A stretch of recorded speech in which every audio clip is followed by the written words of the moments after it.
बजे की 16 breaking news की शुरुआत कर रहे हैं। पहली बड़ी खबर पश्चिम बंगाल से। शिक्षक भर्ती घोटाले की आरोपी अर्पिता मुखर्जी आज फूट फूट कर रोने लगी। ईडी हिरासत के दौरान अस्पताल लाए जाने पर अर्पिता मुखर्जी जोर जोर से रो रही थी। वही अस्पताल पहुंचते ही अर्पिता मुखर्जी बेहोश होकर गिर गई।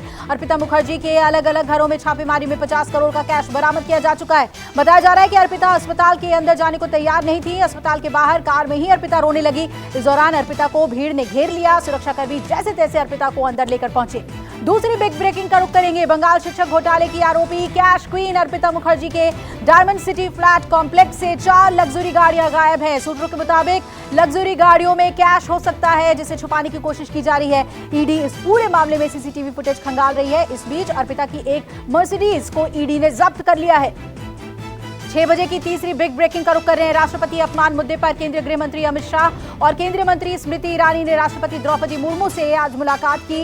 राष्ट्रपति के ट्विटर हैंडल पर तस्वीरें शेयर की गई हैं। वहीं कांग्रेस नेता अधीर रंजन को अभी तक राष्ट्रपति से मिलने का समय नहीं मिला है। अधीर रंजन चौधरी ने कल राष्ट्रपति से मुलाकात का वक्त मांगा था, लेकिन अब तक उन्हें वक्त नहीं दिया गया। माना जा रहा है कि शनिवार को राष्ट्रपति से मिलने जा सकते हैं अधीर रंजन।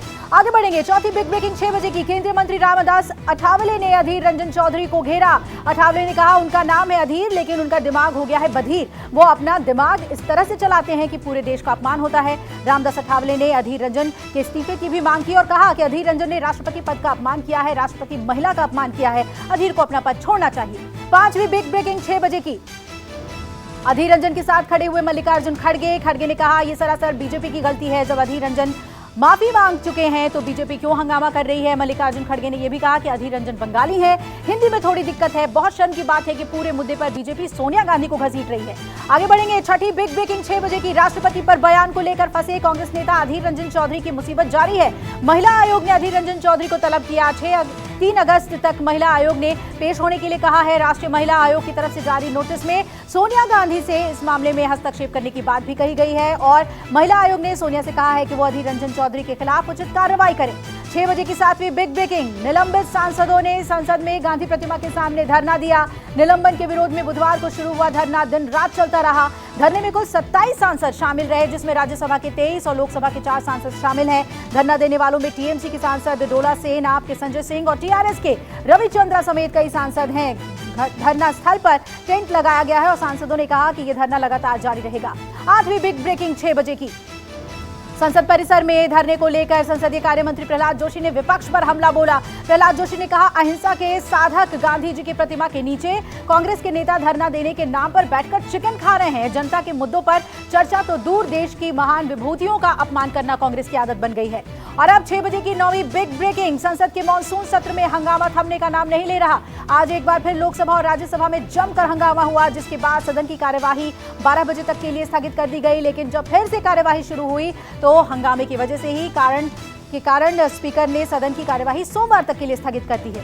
10वीं बिग ब्रेकिंग 6 बजे की। स्मृति ईरानी की बेटी पर अवैध बार चलाने का आरोप मामले में दिल्ली हाई कोर्ट ने कांग्रेस नेताओं को नोटिस भेजा है। कोर्ट ने स्मृति ईरानी के मानहानि मुकदमे के बाद जयराम रमेश, पवन खेड़ा और नेक्टा डिसूजा को नोटिस जारी कर जवाब मांगा है। वहीं कोर्ट की तरफ से नोटिस जारी किए जाने के अलावा 24 घंटे में आपत्तिजनक ट्वीट हटाने के भी निर्देश दिए गए हैं। कोर्ट ने कहा है कि अगर कांग्रेस नेता खुद ट्वीट नहीं हटाते हैं तो सोशल मीडिया प्लेटफॉर्म उस ट्वीट को हटाएंगे। 11वीं बिग ब्रेकिंग 6 बजे की। स्मृति ईरानी के मानहानि केस को लेकर कांग्रेस नेता जयराम रमेश ने पलटवार किया। आज नोटिस मिलने के बाद जयराम रमेश ने ट्वीट करके कहा स्मृति ईरानी द्वारा दायर मामले का औपचारिक जवाब देने के लिए नोटिस जारी किया गया है। हम अदालत के सामने तथ्यों को पेश करने के लिए उत्सुक हैं।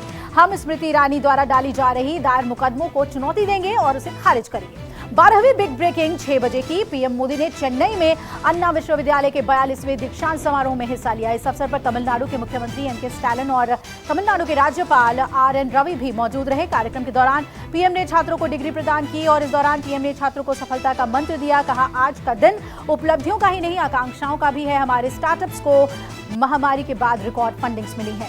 आगे बढ़ रहे हैं। 13वीं बिग ब्रेकिंग आ रही है। रूस यूक्रेन की जंग के बीच भारत लौटने वाले मेडिकल छात्रों के लिए आज बड़ा ऐलान किया गया। केंद्र ने 20,000 मेडिकल छात्रों को फॉरेन मेडिकल ग्रेजुएशन एग्जाम में बैठने की इजाजत दे दी है। विदेश मंत्रालय से मिली जानकारी के मुताबिक करीब 20,000 भारतीय छात्रों को यूक्रेन से लौटे हैं परीक्षा दे सकते हैं। कुछ दिन पहले ही राष्ट्रीय चिकित्सा आयोग ने नियमों का हवाला देते हुए भारत लौटे छात्रों को राहत देने से इनकार किया था।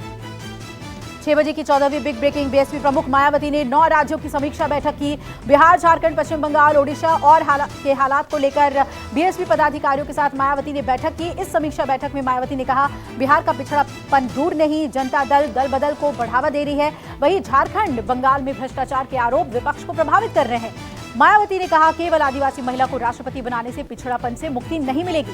आगे बढ़ रहे 15वीं बिग ब्रेकिंग 6 बजे की। मुंबई के अंधेरी वेस्ट इलाके में भीषण आग लगने से इलाके में अफरा तफरी मच गई। आग फिल्म स्टूडियो के सेट में लगी थी। आग की लपटें कई किलोमीटर तक देखी गई और धुएं का गुबार ऐसा कि पूरा आसमान ही काला नजर आ रहा था। मौके पर दमकल की कई गाड़ियां मौजूद हैं। आगे बढ़ रहे हैं 6 बजे की 16वीं बिग ब्रेकिंग आ रही है उत्तराखंड से।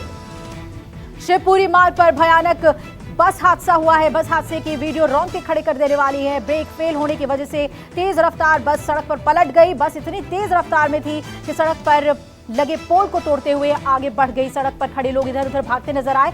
बताया जा रहा है कि बस में लगभग 65 लोग सवार थे, जिसमें करीब 50 लोग घायल हो गए और एक महिला की मौत हुई है। वहीं सड़क पर लगे खंबे और दीवार को भी नुकसान पहुंचा है।